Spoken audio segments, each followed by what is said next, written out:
Welcome to session number 64 of Brain Software with Mike Mandel, and I'm Chris Thompson. Welcome, fellow storm riders. You are officially riding the hypnotic storm with us yet again. Hurrah! He is the head writer of the Honey Hallmark Show. He's the brain consultant to a current Toronto play, and he's the proud owner of the Silver Bag of Pykthos, and so am I. Please welcome to the center of the World Hypnotic Octagon, Mike Mandel. This is very funny, guys. You don't know this. This is our third attempt at this podcast this morning. Everything kept screwing up. We've had two technical difficulties. And the beauty of it is one was actually Chris's fault. Yeah, so which is a rare joy. mistake. So seldom happens he makes a technical mistake, so I clapped and applauded his error because I have managed in the last few days to delete some serious videos we'd recorded, entirely my fault. So, oh, that is hilarious. So now let's talk before we done. We've got a great show lined up for you here. Show like it's a video event. We've got a great podcast lined up for you here. We're going to talk about some cool stuff with regard to hypnosis. Before we do, we need to give a shout out to someone we don't even know. It might be someone we know. It might not. But some listener sent us some wonderful listener. Yeah, some absolutely wonderful person sent us a gift that we're calling the Silver Bag of Pykthos. Because it is. So Mike was over here recording. I got an email from the guy who runs my local mailbox service. And that we had I had a package waiting, and I thought, well, we never have packages show up the mailbox, so let's swing by and let's just drive over to the mailbox on the way out to our nice patio lunch. It was one of the last days of, early fall, nice late summer, whatever. It was a beautiful day. Yep. We thought, well, we'll just go out for lunch. We'll swing by the mailbox, pick up the package that's waiting for me. Turns out it's an Amazon package, and inside is not one, but two silver bags of Pykthos. Now, we've given them that name because, of course, it comes from a past podcast. You'll have to look into the background, find that. What do you call it? No idea. What do you call it when there's like a hidden surprise? An Easter egg. Easter egg, yeah. So the silver bag of Pykthos. There's your Easter egg. It was fantastic. I mean, there's someone who sent us this unasked for with no note, nothing. Obviously one for each of us. And it does smell of lavender and lilac and all these wonderful things. It's an aromatherapy bag that you put over your eyes. You can sleep. And I lie on the couch in the afternoon now for my nap, as usual. I grab my Egyptian Maogwai here. He lies there with me. And I put the bag of Pykthos over my eyes to shut out the light. It molds to the surface of my eyes. It's cooling. And the fragrance, the alluvial voss that emerges smells of from lavender this. and violets. And I could feel myself getting stupider as I put it on, but in a really pleasant way. And I'm so thankful because it's helping me in my afternoon naps. It's brilliant. It's kind of like a beanbag pouch, with a nice silky fabric embroidered with these silver threads and stuff. And so it's very comfortable, but it's got flaxseed inside of it. So it's really fine granules. Yeah, and it just forms around your face. It's so relaxing. My daughter has commandeered the thing, and she calls it the bag of Pykthos. That's unbelievable. Which is hilarious. She actually calls it by the right name. She keeps it in her room on her bedside table, and every night when she goes to bed, she puts the bag of Pykthos over her eyes because it helps her fall asleep. Fantastic. And then she'll wake up in the morning and tell me she had a great night's sleep. We should start marketing them through our website. Yeah, bag of Pykthos. Hypnosis training and official distributor of the bag of Pykthos. So there's a quick introduction. Thank you so much to whoever sent that to us. Let me tell you about this play. This play, Chris. There's a play in Toronto right now at the Distillery District. It's an old German play from the 60s, and it's actually called Marat Sade. So it's M-A-R-A-T /SADE. And it's about a lunatic asylum in France for the criminally insane, where Marquis de Sade, who invented sadism, was actually incarcerated for a time. And it's a play within a play happening in an asylum. And Marat was the French revolutionary, and there's all these dialogues and bizarre things, and the entire stage is built like a cage. So you're seeing these criminals inside the cage doing the play, which makes it very ominous. Well, they brought me in because Albert Schultz, Order of Canada, the amazing director, brought me in as the mind consultant. And I'm actually listed as that on their website and in the brochure that came with the play. That's cool. And to teach the one guy how to act more like a cop and more like a security guard by showing him proxemics and body language and so on. So it was just wonderful. My wife and I saw it last night. That's really cool. And so those people who are inside the Mike Mandel Hypnosis Academy, towards the final few lessons, there's a couple of lessons on developing personal charisma, and you teach body language, and you teach a lot of this stuff in the academy, which is really cool. So that's fantastic. And you were at the play last night, right? Last night. So you got to watch it. Amazing. amazing. Yeah, dozen oysters hanging out beforehand. So now, what do we got out in the mailbag here? Okay, so since we were talking about the bag of Pykthos and my daughter and how she stole it from me, which is great, I wanted to talk about pattern interrupts and how you can use them to change states. And so I want to share this story with everyone, and then maybe you can talk about it with me here, and we can give some people some real advice. Sure. So I really love using pattern interrupts to screw up people's state of mind and then help them move into a more effective, more empowering, resourceful state of mind. So as an example, my daughter this morning, I heard some kind of, huff. She was huffing and puffing. That's the best way. Making grunting noises like she was pissed off about something. Yeah. She's just about to turn 11, just to put this in context. Okay, so there's like pre-teenager years. Mm-hmm. Hormones are changing and easily ticked off with whatever's going on. Something wasn't quite right. It was first thing in the morning. I was still lying in bed, so it was probably around 7:30, and she was just what getting was the weather like? I don't know. Irrelevant. So just wanted to paint the background. So I notice, okay, she's clearly in this negative frame of mind, and if you let this go on, it can just wreck the whole morning. And That's whole the way morning, the story's wrecking the podcast. So I decide, I get out of bed, and I walk into her room planning to use a pattern interrupt and not knowing where I'm going to take it. Just knowing I'm going to interrupt her pattern. So I walked into her bedroom and I said, "Hey, sweetheart, did you speak to your teachers about your volleyball practice? Because they're going to be adding that second morning practice. What day is that going to be happening on? Did they talk about that yet?" Now, for context, this won't make any sense because she wouldn't have had time to even go to school and have any new information because this was just brought up like last night. Right. Okay. So of course she looks at me like, "Dad, are you retarded? This hasn't even happened yet. I couldn't have had a conversation with my teachers yet." She's confused as to why I'm bringing this up. So now I play I was just mindlessly mind-wandering something. What am I trying to say here, Mike? I bring up like, Rambling, I just say, "Oh, you're right. I must have been dreaming that happened a couple of days ago. I don't know why I'm asking you that. That reminds me of this weird dream I had this morning." So you segue now into a totally different topic. Exactly, which of course was happening on the fly. And it happened flawlessly, unlike the poor description I'm giving you here. I flawlessly segue into this, and that reminds me of this weird dream, because I was just having this morning dream in that hypnopompic state, when you're just waking up, but you're kind of hallucinating things are happening. And sweetheart, I hallucinated that you were complaining about somebody leaving the light on in your bedroom all night, and you didn't understand why this would happen in the summertime.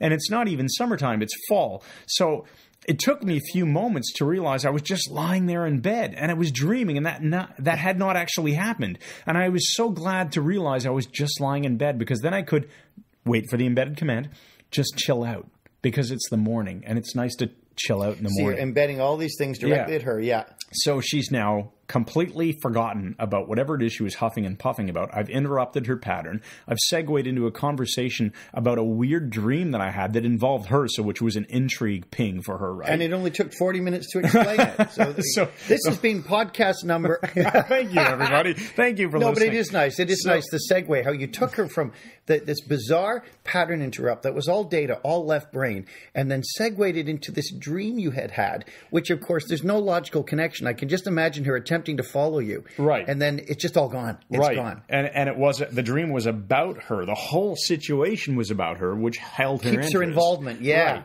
So this was the magic. Now, I have no idea what process I went through in my mind to come up with this. But all I knew is that I was going to... All I knew was... Yeah. I knew I was going to go into her room and use a pattern interrupt. And you just let your unconscious run it when you got there. Exactly. And so, but the process, if you want to map it across into a process that you can follow, and I teach this kind of stuff in the Talking to Toddlers course for how to use these kinds of tricks, for lack of a better term, on young kids, but you can use this on anybody, right? Because this is essentially hypnotic technique 101. You are interrupting somebody's negative state, and then you are using language to draw them into a story, a narrative, and then you're throwing in some embedded commands. Okay, which but Chris, this begs a question right away. Isn't the real issue here, though, the fact that there are people out there who are never going to be able to do this because they don't even understand the concept of embedded commands, and they've never been able to even afford a Talking to Toddlers program because of the poverty they are living in?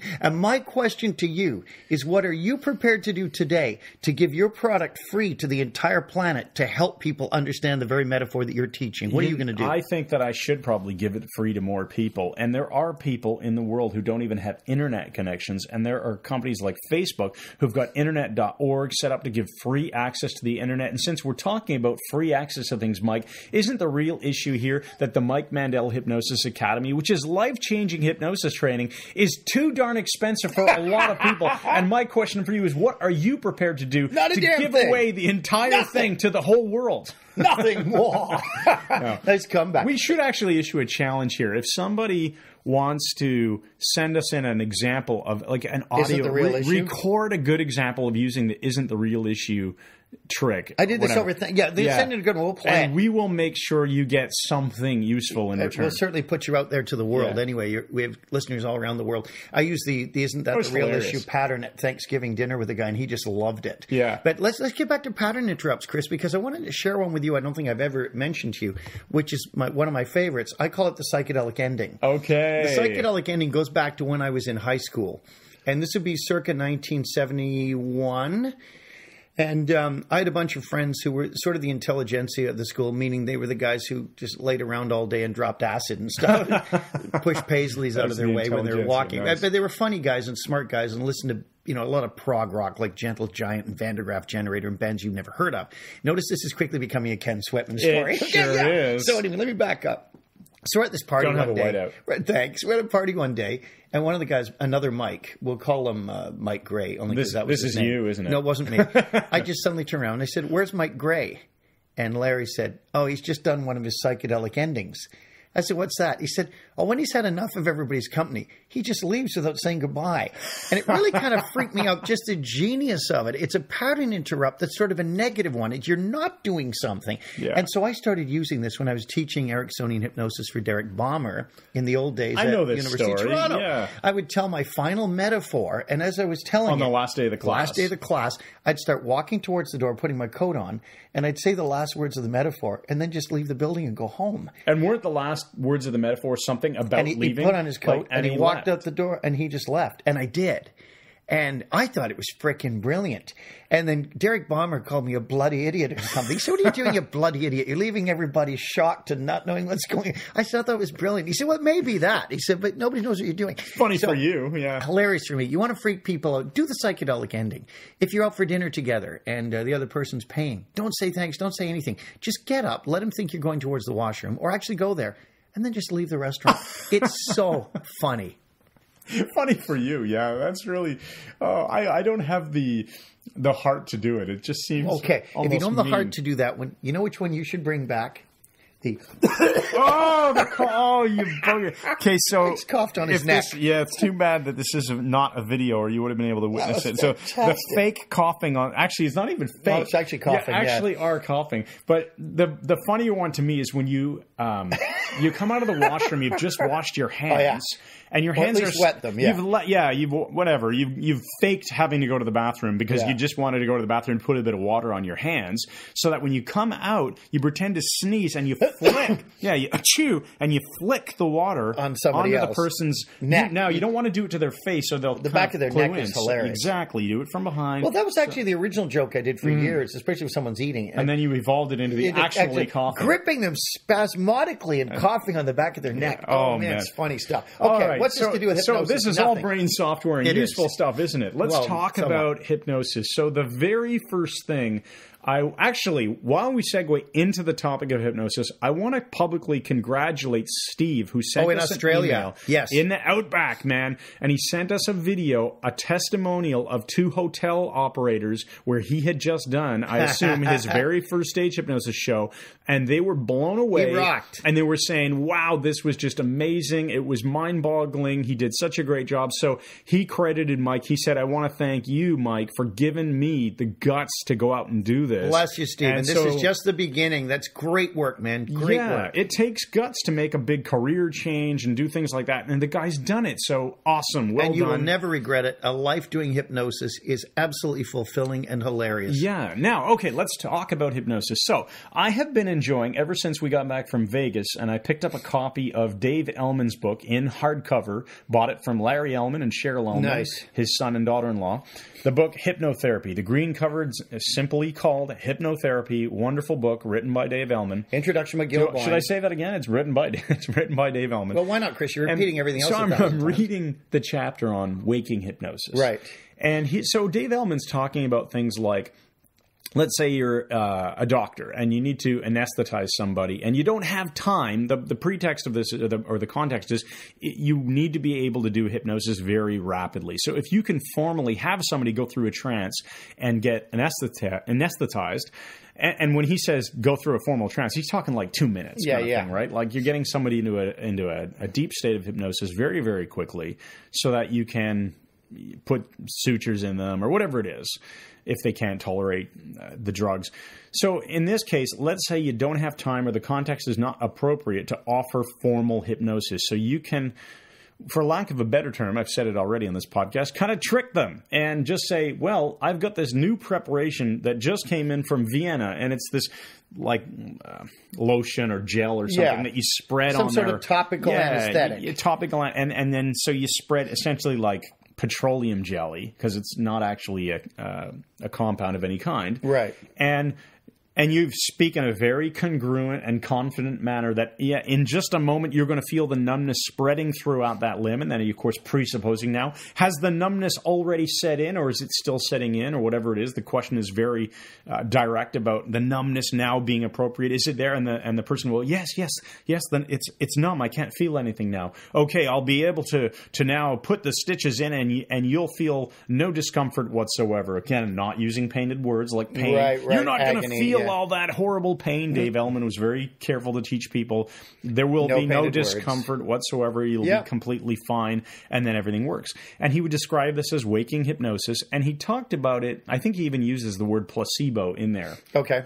Anyway, as I'm reading this, it occurs to me, in the past, I'd always thought that hypnosis makes use of the placebo effect to strengthen it. So if you're doing hypnosis with somebody, you may as well take advantage of the placebo effect. So go through some sort of ritual that will make it seem like there's going to be an even more powerful effect. Right. But now I'm changing my way of thinking about it, and I want to know what you think about this, Mike. My personal opinion is now that the placebo effect is waking hypnosis. I'm inclined to believe that is true, Chris. Again, it's how do we define our terms? Waking hypnosis, all of these things. Because they're all just labels. They're just labels. And it's not, and they're nominalizations, too. Yeah. I don't know. What I find interesting, though, is that the whole placebo study, or a topic that intrigues me, is that people don't typically recognize or realize that even drugs that have an effect have a placebo effect Still too. Have, exactly. Placebos work with drugs, not just with innocuous things. Right. They work with everything. And so anytime there's a salubrious effect, there's a good word for you. Salubrious. You'll discover there's a placebo effect very likely to occur as well, which of course then leads to the nocebo effect, which is the harmful side effect. But I think you may be right. Instead of seeing it as, how did you frame it initially? I'm just saying that instead of saying that hypnosis also can invoke the placebo effect. Right, you're saying the placebo effect it is waking hypnosis. Yeah, why don't we just frame it that way and say the placebo effect is an example of waking hypnosis. It is hypnosis. Right. And in fact, if the world could get around to understanding that, then no one would think of hypnosis as this weird, mysterious thing that's... Right. Or people will, on Facebook, you'll see people always commenting, it's not real, it's all a bunch of trickery or whatever. The people I have to deal with, Chris, and it seems like every lunatic in the world makes his way eventually to my door, my telephone, or my Facebook page. One guy recently, he said just never met him, never heard him, just goes on a tirade with, there is no hypnosis because it's self-hypnosis, and he was this and this. I said, well, you're not up on your neuroscience. You're not noticing the suppression of the left hemisphere, the lighting up of the right hemisphere with a right-handed person, the transhemispheric function through the corpus callosum. He said, well, it is about neuroscience, and it's the same as cold reading and Darren Brown. And I said, this is an absolute red herring. It's nothing whatever to do with anything I'm talking about. I just run into people who say crazy things. Yeah. But one of them was, it's funny you're talking about Dave Ellman. I got an email from a guy, one of our students. It was really funny because he said, in some live Dave Ellman trainings I was listening to on, an old tape or something, he said, Ellman said critical factor. And he says at the 3-minute and 8-second mark, he says it here. And he said, what are you going to say about that? If Ellman's saying critical factor, then, doesn't it shoot down your whole thing about critical faculty? And my response was, well, you're wrong, because the question as to whether the term is critical faculty or critical factor is not dependent upon Dave Ellman saying it correctly or not. That's a red herring. Yeah. It's irrelevant to it. It is really based on, by the way, the English language. In the book Hypnotherapy, it's critical faculty as the James entire Tripp pointed way out. Yeah, through. as James Tripp pointed out. So because Ellman says it wrong occasionally live, it doesn't mean the word has changed in meaning. Remember, I said my friend Arthur is on the faculty of a university. He's not on the factor. Yes. We say that his mental illness was a factor in the crime, not a faculty. Of the These crime. are not interchangeable terms. Yeah, absolutely. Totally agree with you on that one. Yeah. Let's talk about a couple of questions that came in here. So Dan in, I believe, South Carolina. I hope I'm right. Columbia, South Carolina, I believe. Anyway, Dan sent us in a couple of questions, and actually the second question, which we'll get to in a moment, was several people asked about this, so we're going to have to talk about that. And you pick the order, but he asked two questions. First, he wants to know, can you hypnotize a deaf person? And there was some context behind it that I can't recall all the details, but can you hypnotize someone who cannot hear you? Okay, well, let me answer that in two ways. First of all, it's one I alluded to previously in another podcast or in our trainings. And that was, I used to, in my early days, early 1980s, I got to do a few visits to the Dominican Republic when Jack Tar Village was just opening up at Playa Dorada. So I would fly down for a week with my manager, and we'd have a vacation there, all inclusive, and I just have to do 2 hypnosis shows for the guests. All went very well. Until the third time I was there, when the guests were now no longer drawn from Britain and North America, but they began also bringing in people from Venezuela, Brazil, Argentina. South Americans were coming for vacation too. Mm-hmm. So I was suddenly running into people who spoke Portuguese or Spanish and no English at all. I still did my hypnosis show. And even though the Venezuelans and the Brazilians volunteered for it, I still got a very high kill ratio with them. Interesting. Even though they couldn't hear me, they shivered with the cold, they shook off the mosquitoes, all of these things. And the reason is they were unconsciously picking up the cues of the other people on stage who were able to understand the English I was using. They obviously understood that it was a hypnosis show. They had an expectation. In a sense, they were deaf to what I was saying. Yes. Because they're responding to nonverbal cues and so on. Mm-hmm. Now, having said that, I also did a show, I think, at the Bob Rumpel School for the Deaf, Southwestern Ontario, many years ago. And all the kids in the audience had essentially very little, if any, hearing. And they had 2 people signing at each side of the stage. They had to do it in shifts because I go so quickly. Mm-hmm. It was exhausting them. So the only people who were able to volunteer were the staff, who were able to hear perfectly. But the deaf kids watched it. And it's very disorienting to do this sort of show if you ever do one as a hypnotist, those of you listening, because they don't applaud by clapping. They applaud by waving their hands up in the air over their head, shaking their hands. So I'm saying these hilarious lines. And there's it's no totally laugh. Silence. Yeah. And then 5 seconds later, they're all waving their hands, which distracts me because the interpreter, the person who's signing, has now gotten the point across to them. Yeah. So I've never actually hypnotized a deaf person that I know of. I would presume it's possible if they know what you're attempting to do, but you just have to find a method that's going to work with that person. I was thinking about this question that Dan asked, and the immediate answer that came to mind for me was, of course you can hypnotize them. The difficulty is going to be in implanting the embedded... It's going to be waking them up. No. Wake up! Because they can feel touch, they can see. Yeah. So you can give them written instructions, or you can have somebody sign to them to... That's probably much more... I was thinking you could kind of write down... Mind. Sure. You want to... I think what you want to do with a deaf person is pre-frame everything that you're going to do, because you can't obviously use Ericksonian language and do all this flowery stuff where you're confusing them. you have to give them a very direct method to follow and pre-frame how it's going to work so that they know what's happening. So when you have your eyes closed and I pick up your hand by the thumb, you're going to let it be limp and loose and drop like a wet dish rag into the sink. And when it hits your lap, you'll double your level of relaxation. Right. You pre-frame it properly. Pre-framing everything in advance, and then you just take them through the process. and you, of course, give them, let me just, before you jump in with whatever hilarious thing you're about to say, you have to then give them some sort of, maybe you pre-set up, pre-establish an anchor that is going to invoke a certain peak performance state or whatever it is. And then can we call it a pre-hypnotic suggestion? Sure. That when you're in that trance, when I touch you on the right shoulder in this certain way, you can let that software install. Boom. And then you take them through the process. Another thing I came up with, Chris, was retroactive suggestion, where you put the person in a trance and you refer to suggestions you never gave earlier. Oh, yeah. It's pretty interesting.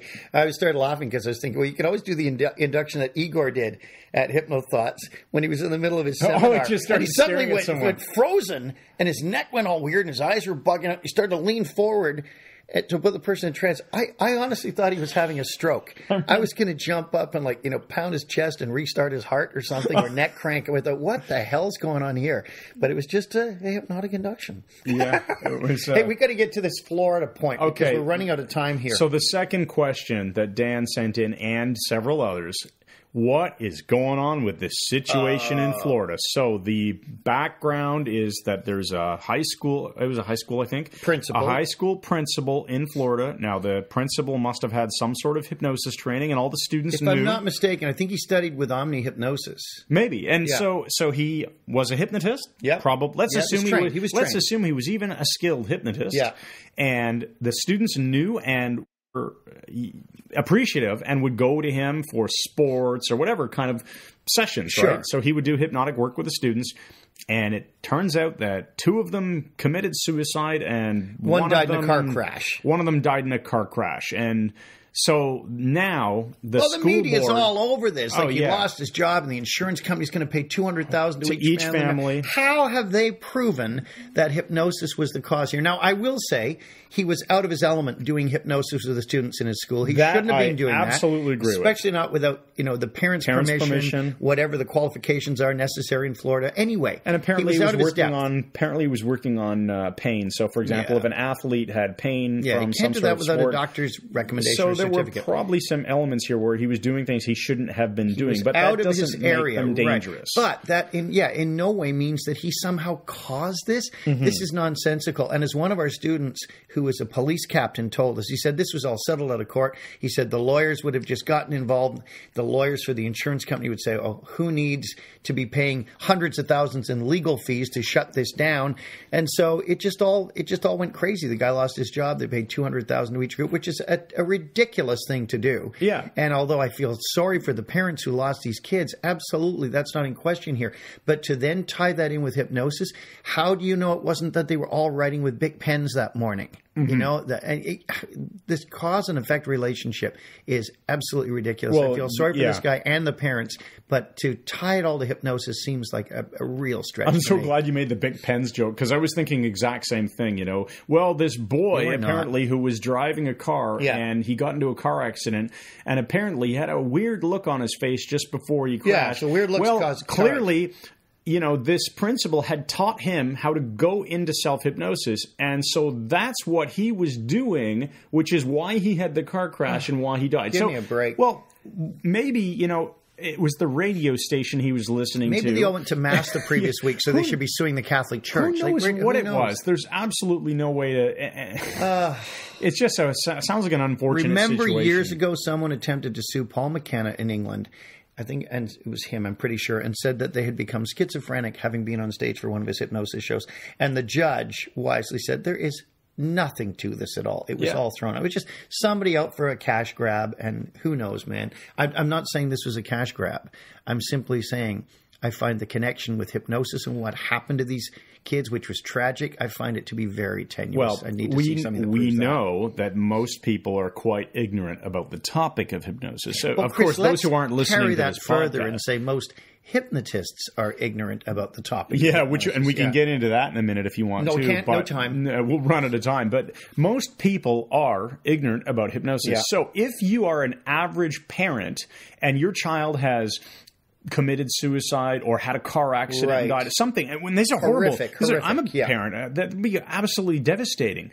But put aside how devastating it is, whatever, something bad happened to someone you love, and you, being ignorant about the topic of hypnosis, discovered that the principal had hypnotized my kid. So now, putting all the movie... all the spin on it. All that. So you think, well, it must be that. So now, no issue. The parents probably have a very firm belief that it was the hypnosis, right? Now they don't know any better. It's an ignorance situation. Yeah. Do you see how the kids have come forward supporting the principal? Right. People saying that. So if you think about the mechanics here, the parents deeply and desperately believe that was the cause. So they have to go after it. So they get a lawyer. Lawyer, of course, what's the job of the lawyer? To go and make the claim and get the money and get the settlement, whatever it is. Now, if you're the school board, what are you going to do? Are you going to subject yourself to this, or for it sounds like a big amount of money to most people, but for a school board, for $600,000 to make this all go away. The school board your legal fees could be that. Do you think the school board cares to straighten out the idea that hypnosis is safe? Not. They have no vested interest in it It's sort of whatsoever. like, the company who makes, let's say, some painkiller like Tylenol, wanting to convince you that orange juice is perfectly safe. It has no connection. It's irrelevant. It's irrelevant, Or that, writing with a blue dry erase marker is not going to wreck your hard drive. It's irrelevant. And as Captain Rick pointed out, the mistake they probably made in the payoff was not ensuring there was a non-disclosure about the whole thing. Exactly. He was absolutely right about that. Tragic, but just weird. Remember the guy, Chris, we were talking about hypnotists being ignorant, and we have our posting online to generate interest. And most hypnotists don't know. There's a guy he's furious with us for saying that. Apparently we're you. No, you are abusive. He said I'm arrogant and abusive. Okay, arrogant I will accept. I'm still working on that. God's not finished with me yet. Abusive?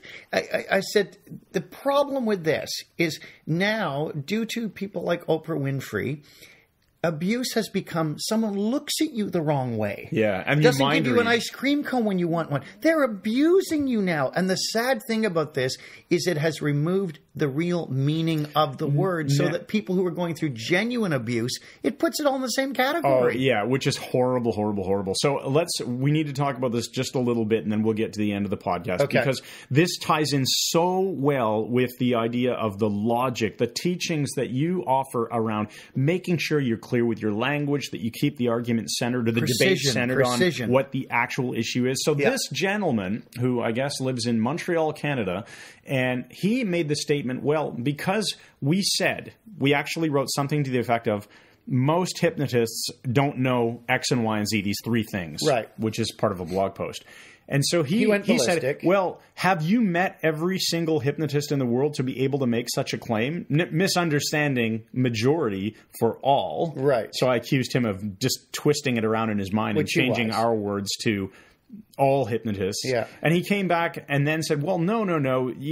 There are, as an example, there are 15,000 members of this particular website, which tends to be made up of hypnotists. Have you met at least seven, or no, he didn't even say, have you met? He said, you are claiming to have met at least 7,500 of them, i.e. 50% of the 15,000, to verify that they don't know these things. So the guy has set up his own straw man now around what it must mean for us to make the claim that most hypnotists don't know these X and Y and Z things. Yeah. It's completely absurd. So we have this attitude. We don't hang out with people like that. So we're not going to engage in any more discussion. When people want to get silly to the point of, idiocy. If people don't have the intelligence to engage in reasonable discussion without breaking into ridiculous rhetoric or name calling or so on, we just don't bother. It's just not worth it. So the lesson for everyone, I think, is when you see someone making an argument that just really deviates from what you actually said, recenter it, and point out what I actually said is this, and Yes. then just return to the discussion. Just Right to that always point. force. It's like you're driving down a road and the car veers out of the lane a bit. Just put it back in the center of Keep the coming lane. back center. In fact, Chris, there's certain people in my wife's family, and if I'm forced into any discussion with them, my favorite thing to do is have a piece of paper and a pen and diagram what we're talking about, because they spin from the sun to Jupiter to Mars to Pluto's moons, and they're just further and further out. I have to keep bringing them back to the center of the discussion. Yeah. One of them says, Does that help using a visual cue like it does for me, because it just enables me to track it. So I'd say, here's what we're actually talking about. One of them said, well, I'm not a linear thinker. And I said, translation, you're unable to stay on topic. You're illogical. Well, he didn't like that. But yeah, we're destined to meet a lot of idiots. And that's why I insist on precision in language.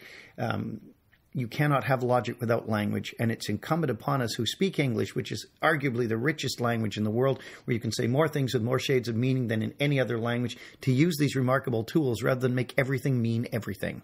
Yeah, exactly. And why don't you go right to the empowering question, and then I'll give us a... Yeah, let's move to the empowering question. So we are recording this, and we don't know when you're listening, so modify it as to your own personal need, but Nice. It is around mid-October 2015, so there's like 10 weeks till Christmas, something like that. It is mid-October. Yeah, it is mid-October now. Yeah. And we are like 10 weeks away from 16th, Christmas. as we record. So we're about 11 weeks from the year end. So here's your empowering question.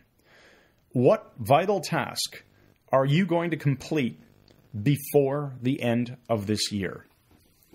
Again. What vital task are you going to complete before the end of this year? And I'm going to tag on to that. And what can you do about it starting now? Brilliant. Right now. Right now. Let that. Excellent, Chris. Why don't you take us out?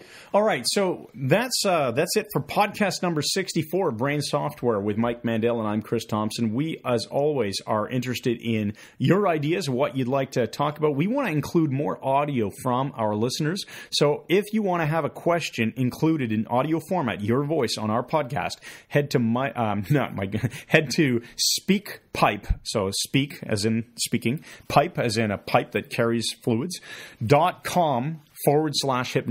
Speakpipe.com/hypnosis, and you can record your message and we will include it in the podcast. Mike is trying to make me laugh hilariously at this point, which I find just great because I'm keeping a straight face. You did well. And yes, I did quite well. So visit speakpipe.com/hypnosis and head on to MikeMandelHypnosis.com and check out everything that we've got for you. We've got some great stuff for you with regards to the Mike Mandel Hypnosis Academy, live hypnosis training, and all kinds of free resources. Thanks, everyone, and we'll see you again, on the guys. next podcast. And Good night! Mr. Thompson, I ever told you the adventure of the anonymous parcel in the tomato seed? I have not heard this one. It's a rather remarkable story. Towards the end of the war, Henry Squatter's young brother, had become quite affixed to the regiment, and he really wanted to belong. I remember one morning, we're all having breakfast, and Dennis Price Morgan went up to him and he said, Squatter, he said, listen, we have a secret society here. I wonder if you'd like to be part of it. He said, what, you mean like the Freemasons or something? He said, oh, no, much more elitist than that. He said, we call ourselves the grandsons of the bagmen of Edward the Confessor. I said, all you have to do to belong is fulfill the criteria. We have splendid drinks together in the club. There's a real camaraderie. And Squatter was immediately suspicious of him. He said, well, I don't know. What would I have to do? He said, well, are you circumcised? He said, well, no, of course not. He said, I'm Church of England. And he said, oh, that's rather unfortunate. He said, what, Morgan, you saying that you're circumcised? He said, yes. He said, we all are. And the regiment who've joined the grandsons of the bagmen of Edward the Confessor, we have the foreskins removed and leatherized as some sort of token to remind us of the leather bags worn by our forebears. He said, well, I'm not doing that. He said, oh, it's a shame. And just then, Dennis Price Morgan ordered a round of drinks, and they brought out a 50-year-old Macallan Scotch, and all began drinking it. He said, this is the sort of thing we drink in the regiment when we're members of the society. And Squatter was nursing his pint of lager and looking quite annoyed. Well, anyway, the next day he was still toying with this idea. A parcel came into Squatter's post box, and it was addressed to the Commandant, Peter Fitzwadsworth Smythe, with an urgent label on it. He thought, well, what's this wound up in my post for? So he rushed down to his office. He said, here, I brought you something, sir. And he said, what is it, squatter? And he laid it on the desk, and Peter Fitzwadsworth-Smythe ripped it open, and inside there was a book. It was an obscene book. It was called The Further Adventures of the Spunky and Beezer Group. And it was absolute lascivious material, and it was all wrapped in French letters. Fitzwadsworth-Smythe was outraged, and he charged Squatter with circulating pornography, put him in the stockade for a month. Well, when he got out, he came back right away and was annoyed and thought Bryce Morgan must have been behind it. And they were all sitting there talking, and they had a lovely dinner. Squatter's still trying to fit in. Wouldn't you know, partway through his salad, he suddenly yelled with pain. He said his tooth was hurting. And Bryce Morgan said, let me have a look. And there was a tomato seed jammed between the edge of his gum and his second bicuspid in the upper right. Bryce Morgan said, oh, you're going to have to go to the dentist with that. He said, oh, but I don't like the dentist. He said, well, it's got to do it, chap. I mean, this could get infected. So the next morning, Squatter made an appointment with the dentist and went to have it removed, which, of course, was the entire point. Well, he got there, the dentist looked at it, he put a probe around the tomato seed, he couldn't dislodge it. Squatter jumped in his chair, and he said, look, old chap, I'm going to have to give you some ether and knock you out. He said, oh, all right. So he swung the chair back, and he put the ether mask over his face, began dripping the liquid on, and Squatter heard him say these words. Just as he was fading out, he heard him say, someone said, give him a bit extra to keep him asleep for the drive. And he was unconscious. And then he woke up, and his gum was still hurting. But he was hurting elsewhere as well. And he was in the basement of a synagogue. And Bryce Morgan had taken him over, and a rabbi had circumcised him. They thought he'd joined the Jewish religion. It was fantastic. And they took the foreskin, they ironed it out, gave it to a tannery, turned it into a leather bookmark, and they sent it to Lady Melbury. Funniest damn thing. It was a week before he could walk properly. This podcast to you brought to you by Dennis Bryce Morgan Productions.